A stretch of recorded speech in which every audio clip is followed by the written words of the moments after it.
lot of people, no matter how hard they try, when it comes to ego and the things that I was talking about, we do these patterns. We have these victim-victimizer patterns that come up and bite us. We're going to find out where exactly these are coming from, because it is a structure of something. There's a technical to this that you're going to find out you didn't know you had. You're going to learn how to fix that. You're also going to learn about, I've met a lot of people who say, you know, I really like the work and I try, but I still can't visualize. I still can't hear anything. I can't even do creative visualization. You know, read a book and like hold a picture in my mind. I can't see anything in there. There are reasons these blockages take place. They have to do with the thing. The same reason there is a negative ego, it's the same reason those type of blockages exist.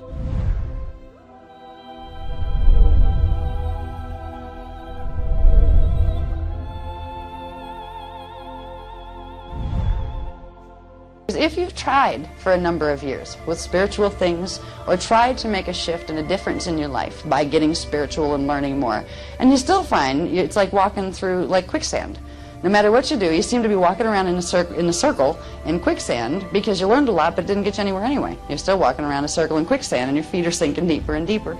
If you can begin, when people go through that, there's a disheartening that happens. We get to the point where you just kind of say, why bother? And you just kind of get where nothing matters, like you don't care anymore. New technique, yeah, right, who cares? I don't, you know, it's not going to fix it anyway. I've tried that. There's a reason why we have this resistance, that every time we try to make a good change in our life and really like give our whole self to something, I'm going to make this work for me, and you just watch it fall apart again, where you give up.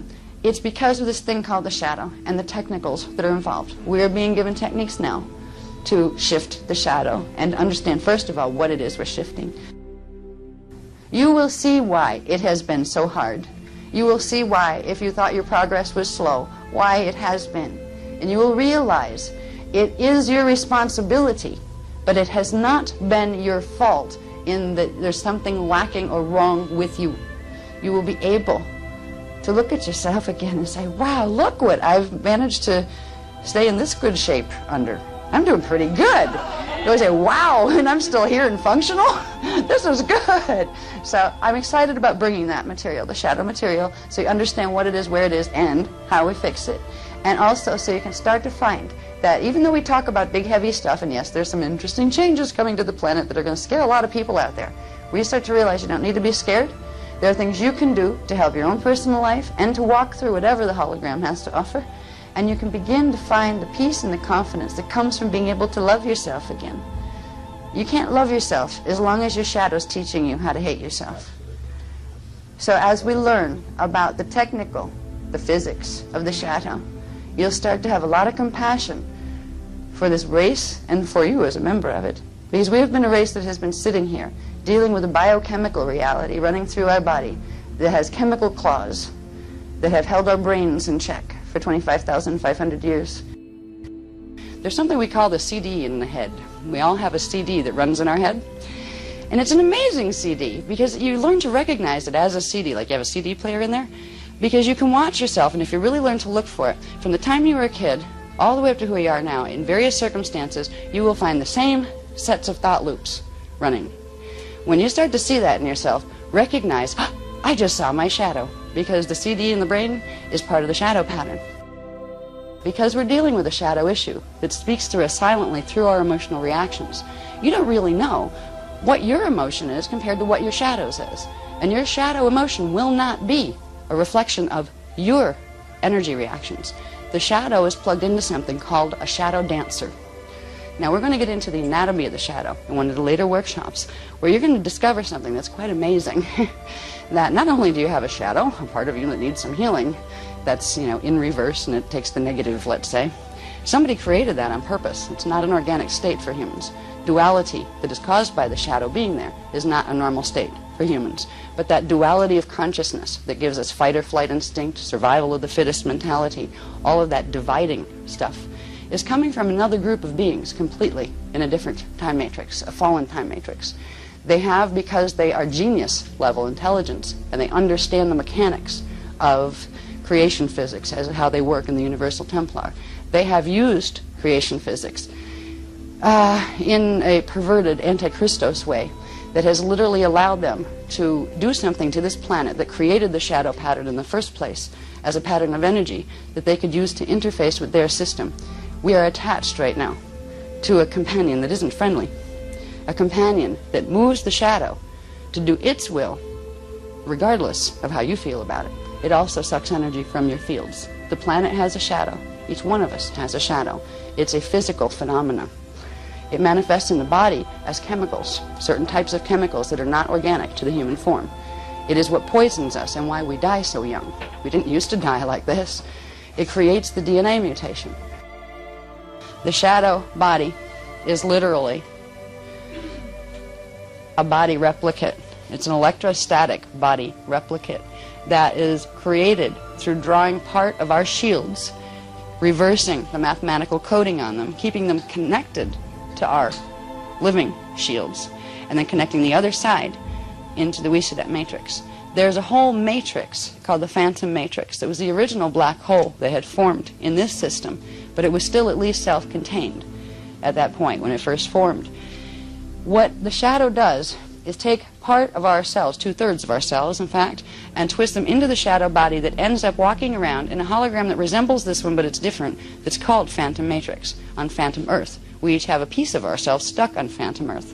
When we project, or we try to astral project, what happens is instead of going up over here like we're supposed to, we get into the other bodies and the seals release, we have all of this horrid apparatus, you know, literally in like crystalline implants, shield implants, that create this mess of, I'll explain what the mess is, but what the mess does, first of all, is it fragments what should be the regular current that comes out from the navel, your Iyumbi, new word, Iyumbi tube, that silver cord that comes out right below the navel that would normally, when the seals release, allow you to go up and out into, you know, expanded states of consciousness, into astral or whatever.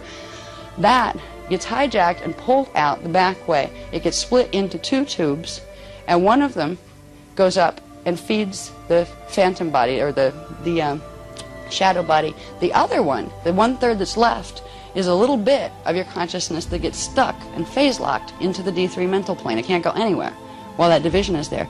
Every time we go to sleep at night, this happens, because when a person, normally we didn't go to sleep in the old days when our bodies worked the right way. We would shift consciousness. We would energize the body by shifting the consciousness through the tube and up into higher spaces and expanding the energy and bringing it back into the body to re-energize the body. Then we do some salutations and do the spins to activate the Merkaba, and just it all worked well. What happens now is when we go to sleep, this is why dreams are all over the place. They're fragmented all over the place, because a party is stuck here, and it has its own little thought forms, pieces of stuff it did during the day, pieces of stuff it did when it was 2, just floating around as mental body holograms. This other thing goes on journeys. Most people that are experiencing astral projection right now are projecting right into phantom, because they're going right into their shadow body. They don't know the difference. And there's a lot of things there that can seem like they're cool and seem like they're neat. You know, it's kind of neat. There's whole hit teams over there that are people that are here that have become awake and aware and very functional in their phantom body and got recruited by different groups from the Esta matrix or from phantom matrix to serve as hit teams here, who ensnare people and souls and things when they're coming over at death, or who grab other people that try to go into the astral state. They literally escort the shadow body over to make sure it gets through the net over into the portals or the wormholes that lead into the phantom matrix. This is why our dreams are fragmented, because when this comes back, and there's something interesting about dream state. You know how the scientists tell us, oh, a normal part of dream state is the REM period, the rapid eye movement period. This is not a normal state. This is a state that occurs when, after this went on its journey, goes on a journey into phantom. What it does is have a series of experiences there. Those experiences bounce back and get recorded as memory in the DNA template, part of the shadow body. Then that body comes back over the 2 cords, intertwine, picks up the mental body on the piece of the mental body on its way, brings it all back into the body. The reversals, the new reversals that were picked up over there. Every time we dream, we get more reversals coded into our DNA template. The REM state is the point where you see the conflict between here and here, where the template of this, with its reversals, is forcing itself into the template here and overriding the natural thing and reversing this. So this actually turns this energy around, swallows it, and drags it back into the body as more of a reversal that creates a bigger shadow body. It's a mess. It is, I mean, it just, when I saw this come through, oh, yuck! You know, it's like makes you want to run away. You think bugs are yucky. You know, this is like worse than the worst bug or icky thing you've ever met down here, or slime and all those gross things we think about going ew to here. This is big ew. This is energy ew. This is frightening, you know, if we were going to let ourselves react that way. To think, though, that there are races out there that are brilliant enough to understand the body mechanisms, the planetary mechanisms, they're doing this on a galactic and universal level. They're literally out of a 15-dimensional matrix. They have 11.5 dimensions in this form right now. We have, all of our stargates have their equivalent shadow. And what's happening right now in this time period? Right now we have, let's say, 3 matrices. The living one, the phantom one that was part of the living one that's still attached to it, and now the Weesadek one that's directly attached to the phantom. What the Weesadeks are doing now is they're doing the final kill, going in for the kill, where they are going to run the flaming blue sword current of the D13 reverse current all the way through the implants, through phantom, through us. And it will reverse the whole thing. The Cathara grids will flip this way, then this way. The mathematical coding will take us right down. That's their plan. This is why we're on evac. Now there's a machine called the Beast, that's responsible for creating this effect. And it's quite complicated. It has to do with crystalline implants inside of planetary cores and star cores, placed in very specific ways that allow the formation of that artificial flaming blue current that isn't supposed to be there. There's a whole series of major feeding on universal and galactic levels, but they also manifest on personal levels. Every life form in this matrix, and every life form on Earth, has this problem right now. There's nothing that escapes it, because when you come in to the planetary template or the galactic template, you pick up the same imprint that's in the planetary shields. If the planetary shields and the galactic shields happen to have nasty implants in them, you pick up a replica of the implants coming in. This is the disease we all allowed ourselves to take on so we could get in and then heal it. So we could then, once we heal ourselves, begin to heal it around us. Here's the phantom matrix and the shadow. Now what this is an electrostatic field that doesn't belong there. It's an electrostatic field of reversed dimension 8 gold energy. All right, gold wavelength, D8 energy reversed. This is also what fills out in our field here. Instead of where the Eros is supposed to be, we end up with electrostatic reversed gold, D8 gold frequency there. And this is what allows the reversal of the triamiage field, allows for the D8 frequency to be brought in, the reverse current to be brought in, and that's what creates the magnetic repulsion zones that create these fuzzy static blocks all the way through. This goes all the way up the chain, up to your D4, your density 4 level. But your divine blueprint at D12 is untouched. It's still pristine. And that's why it can be used once it's reactivated to clear all the mess. These things are the feeding tubes. They go through the voids. Density 1 void. Now they don't go through 0-point void because they don't have any receivers. They only go here. And I'll show you what the dimensional scale is doing over there in a minute. But density 1, density 2, density 3 voids. They have main feeding streams. From those come little tiny ones that feed into everything. This has happened to the galactic. If you looked at these as templates, if you looked at our galactic template, you would have the feeding cords feeding energy off our galactic template. You take that down to the planetary level. Same thing on the planet. Take it down to the personal level. Take it down to a bug. Even bugs on the planet have shadows at this point. Everybody's got a shadow. You know? The shadow, if anybody's an innocent victim, the shadow is. You know? The shadow is a part of ourselves that we actually temporarily sacrificed to enter this healing experiment. It got so far out of hand here that somebody didn't come in directly into the problem. It was going to take out the matrix, and we came in, the humans and the indigos came in. Whatever they had to go through for the last 25,000 years, came in, kept the race line alive with the codes in the DNA template, that they would be able to run the frequencies to clear this mess. And every piece of themselves that they cleared, they would clear a piece of the planet with them. Now at this point, because of what happened in March 2002, the Beast was activated. That's where Plan B immediately went into, that was Plan B evacuation, went into operation. There's something called phase lock in the grids that takes place. Phase lock means it gets locked into a certain frequency line, and it can't be shifted until, well, something. The natural phase lock is how we're phase locked into D3, but we open the seals and it lets us to release the phase lock so we can move. Well, the Beast apparatus is a whole series of implants that are like literally all over the planet in key places that will run the blue sword energy through a whole step-down series of implants called the turnstile matrix. The turnstile matrix is the life of the beast on the planet. Now, it's been dormant. They haven't activated it before. They tried to activate it in 22,326 BC. They need the stargates open to activate it, so they need a stellar activation cycle. They waited until this one to do it. They hadn't activated the beast before, and they weren't due to do it until 2011. But we were having so much success with bringing enough D12 subharmonics here that they decided it was their last-ditch attempt to do it now. Because if we had been able to quickly enough get enough frequency of D12 subharmonics in the grids by August 12th, 2003, which is called a magnetic peak, that's when the planetary Merkabah field spins its fastest, and it, like whatever imprints are in the planetary grids at that time get amplified to all heck. If we could have kept doing what we had been doing, doing the round tables and doing Q sites and healing the grids, we would have hit critical mass then. When it was amplified in 2003, it would have thrown D12 frequency all through the grids, and it would have been so high in frequency they could never activate the beast.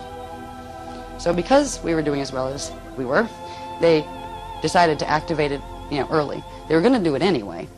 So it's like, well, what's the difference if they did it in 2011 or now? At least now we still have the ability to be conscious, because there was one thing that occurred with this. What they were planning by 2011, there's going to be a whole series of psychotronics used to create a frequency fence in the mental bodies, where they already had control of the mental bodies of people by the time they activated the beast, so there'd be no resistance whatsoever.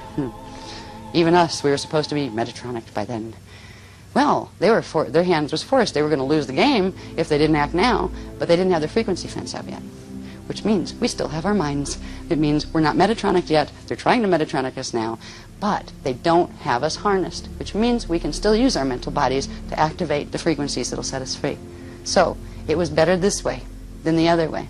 It was a calculated risk, and it was worth it to take to try to get the grids up to stop the beast. But because the beast activated, there's another set of things called the emerald turnstiles that were another set of implants that were positioned wherever the other turnstiles were, wherever we call them the Archangel Michael matrix turnstiles, because they're the collective that calls itself Archangel Michael. These are the inventors of the beast. All right, these are the ones who put it in. The emerald turnstiles, as soon as the beast frequency starts to run, which is the reversed D13 current, the blue sword current, it gets picked up by the emerald ones, and they split it back into its original components, which was reverse D7 and reverse D6, and then it reverses the D6 that was stolen from Phantom Matrix, and it sends the reverse D7 back to Esta. But in the middle of this, you have a planet, or a body, or a set of molecules stuck to a template. Part of the template is coded to one side, one current, part is coded to the other. So it's going to split. The planetary grids are going to separate. The radio bodies are going to separate. Our bodies are going to separate. People who don't have enough of the divine blueprint left are going to go the way of Wissadek. At this point, some people can't be saved. You wouldn't be in this workshop if that was your case. There's nothing they can gain. The ones that are definitely going, there's nothing they can gain from learning any of this other than to terrify themselves. They don't need the knowledge. It's not going to help them. It's only going to hurt them if they find out the betrayal that they lived under. But at this point, there's not much of them left anyway, because what's happening with the people who had those implants in their templates, what is happening to them, they're being activated now. Their Metatronic implants are being activated, which means the shadow dancers that have been for a long time over here are coming right through and taking over the bodies. So the people that go down aren't going to be the poor humans or anything that we think they are. They're not even going to be in their bodies anymore. They're going to be bounced into any of the natural template that's left is going to be bounced into the dimension 1, 2, and 3 unified field on this side. Now there's a program that's being operated from the higher levels. It has to do with even the ones that are going to fall. If they have a little bit more than 30% of their template, there's going to be a fight in the template. Keep pulling back and forth, and it's going to be torturous for the being, the soul, and the body, and it will kill the body eventually. There's a merciful way to allow the separation to occur. If they use these techniques, it will allow the Wissadek side of them. It's like being half possessed. and you have something literally possessing you, and you're going to fight over the body. And you can like sit inside your head and slug at each other until you kill yourselves and the body, or you can say, okay, we're both losing this way. Fair division. Whatever is on our side now, whatever's on your side now, split it. That's what's happening. Even some of the people that are going in the downward thing, or the downward spirals, are going to be using our technique. They will be the ones that have 31% to 51% of the divine blueprint left in their templates. They're the ones that will be caught in the fight, in the gray zone. That will be the most torturous place to be. The ones that are totally gone already, that have less than 30%, they're off in la-la land. They're having parties with Archangel Michael, dancing around, smelling flowers. They're happy. That's because the person who's in them has absorbed the original personality, whatever was there. They've been body snatched and absorbed, not displaced like a normal possession would do. A normal possession bounces what was supposed to be in there out, sticks it in the unified field where it's displaced, and takes over the body. It always gives you the opportunity to take the person that got displaced and get them strong and bounce the other thing back out and put them back in the body.